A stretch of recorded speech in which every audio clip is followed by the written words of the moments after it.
Hi everyone and welcome back to my channel. For those of you who are new here, my name is Miranda and I am the Enchantress of Avalon. And given that today is Friday, I decided I was going to do a Fairy Friday video, and we are covering sleeping curses in fairy tales. It's going to be a fun one. Because I'm choosing to cover sleeping curses in fairy tales, that means that I am covering my two favorite fairy tales. Sleeping Beauty, my first favorite, and Snow White, my second favorite. Uh, I assume most people know the basic plots of these, but I'll go very briefly over the plot as it pertains to the sleeping curse.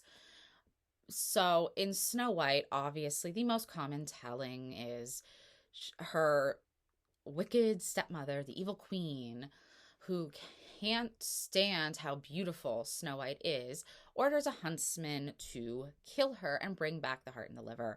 And he can't. I mean, this sweet, young, beautiful girl does not deserve to die just because this wicked queen is jealous.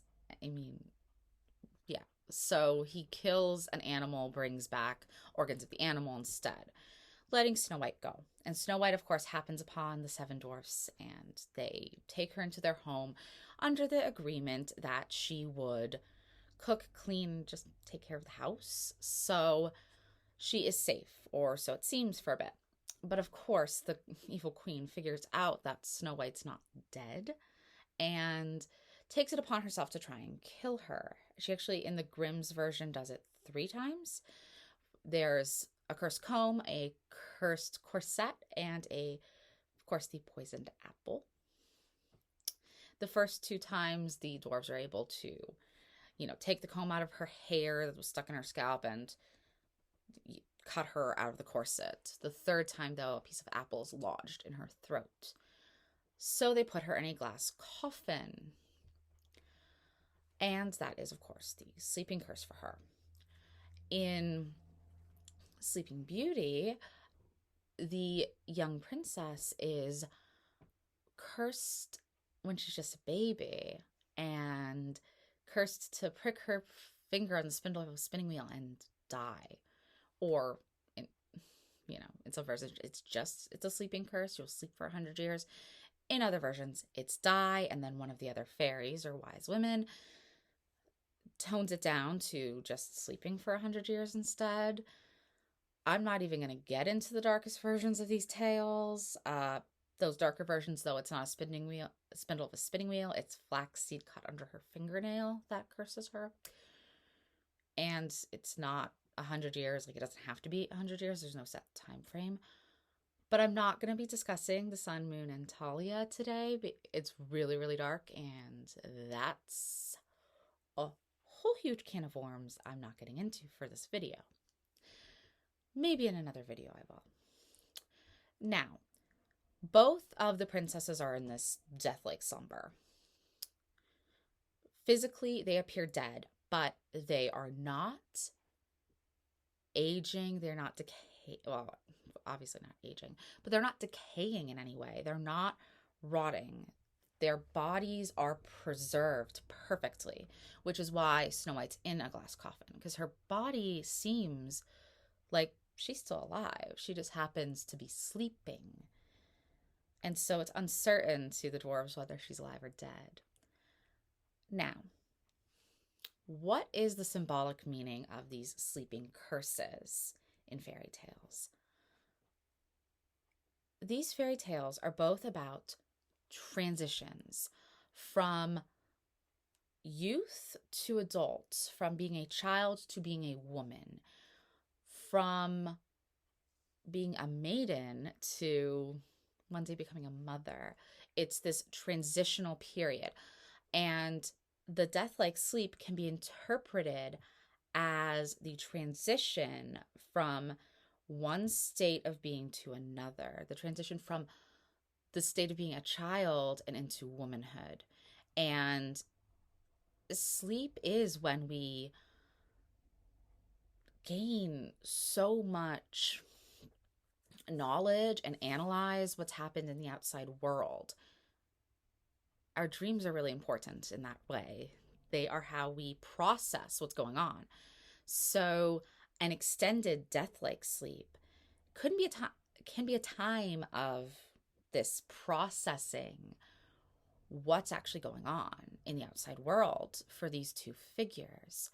And actually, there's this great book, Spinning Straw into Gold by Joan Gould, I believe is how you say her name.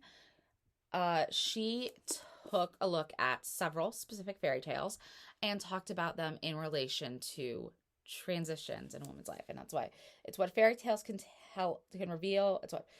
What fairy tales reveal about the transformations in a woman's life. And two of the fairy tales she does cover are, of course, Snow White and Sleeping Beauty. She has, let's see, there's 2 chapters on Snow White and 3 on Sleeping Beauty.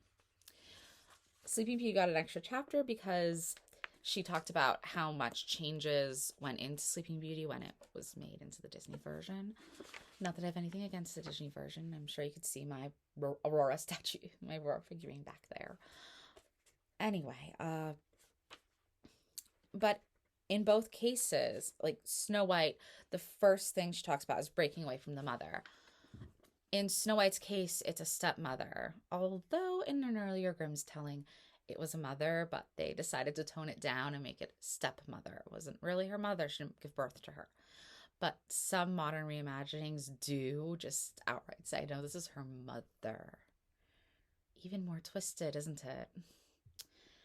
So that's what the beginning of the tale is, though. The disparity, the distance between the mother and the daughter.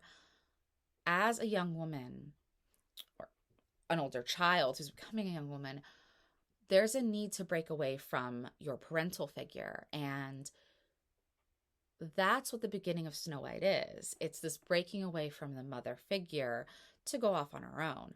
I mean, in her case, she's forced to, but she is breaking away from the maternal figure and actually acting as one herself in the way she's caring for the dwarves and for their home. She's taking on a maternal role. And that's a point of growth right there. But it goes further in that she's not quite ready to assume all of the aspects of womanhood. That's where the sleeping curse comes into play. And the second chapter of Snow White is about being tempted by the witch's wares. And she was analyzing the Disney movie versus the Grimm's tale. This temptation of the witch's wares, again, like I said in the Grimm's tale, she's tempted 3 times and finally succumbs the 3rd time.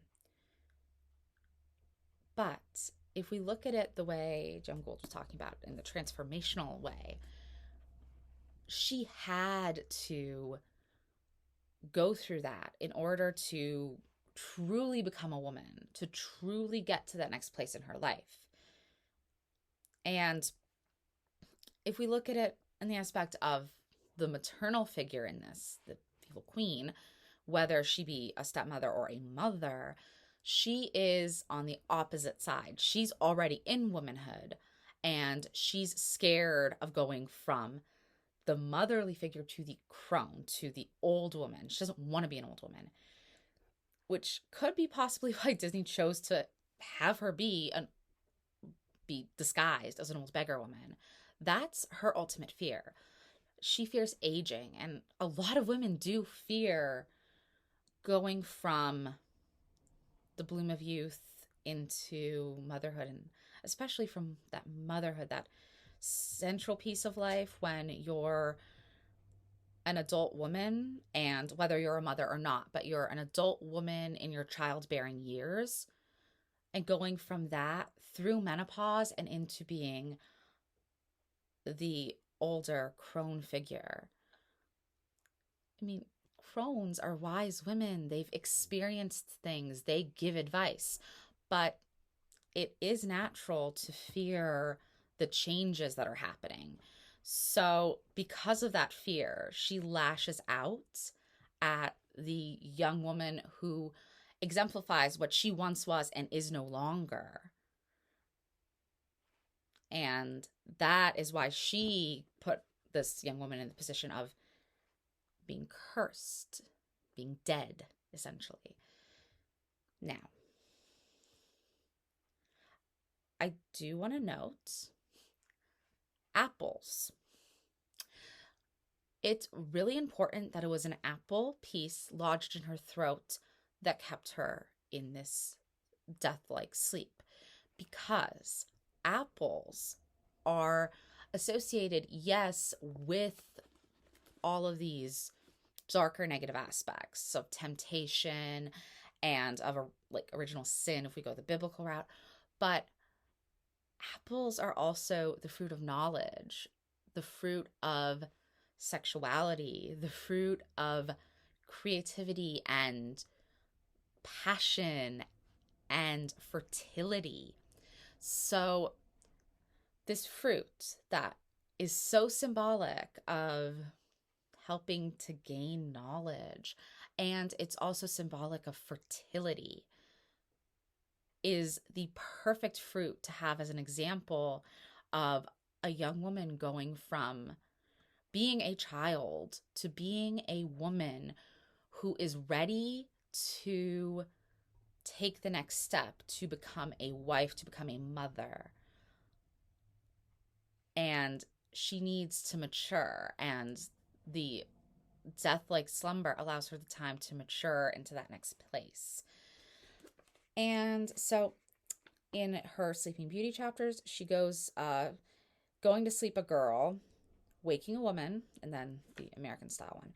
So again, as I said, she went to sleep a girl, woke a woman. She needed the time to grow into herself. Now, this is a young woman who was sheltered because of her curse, and she couldn't process the world as much as she should have been able to process it. That time asleep, whether it's 100 years, like in the most common older fairy tale tellings, or it's just a little tiny bit of time, like in the Disney version. He didn't want to do the, well, Walt Disney supposedly didn't want to do the insta-love thing, which props for that. So he had them meet first, but the only way he could figure out to have them having met first and not already, and, you know, not have, you know, how, because Philip would have died in that 100-year time span. So, okay, it just lasts, you know, a few hours. Whereas Matthew Bourne's production of the Sleeping Beauty ballet did an incredible job of keeping the 100-year part, but still having them meet first, in that vampires are vampire fairies. He got turned into a vampire fairy, and he's just alive all this time. And I thought that was a brilliant twist on it, and it really worked. But obviously, Walt Disney couldn't do that, so instead he just had it be a few hours. But in a magical sleep, she could have matured in that time frame. It's a magical slumber. It's a death-like sleep. So, in conclusion, fairy tales that have sleeping curses can be interpreted as about the transitions in a woman's life. It's a period of metamorphosis, like a caterpillar going into the chrysalis and coming out a butterfly. She's going into sleep as a child, and she's arising as a fully formed, fully functional young woman. I hope you've enjoyed this little discussion of sleeping curses and fairy tales and the interpretation of them as about transformation. And I hope, if you're interested, you will pick up this book. It's really, really good. It has a lot of other fairy tales in there that I did not cover. And if you did like it, please like, comment, subscribe. Check out my blog, whiteroseofavalon.life, and even join my Discord if you're super interested. All of the links to my Discord server and some blog posts that relate to what I was talking about will be in the description box below. Have a fabulous Fairy Friday. Bye.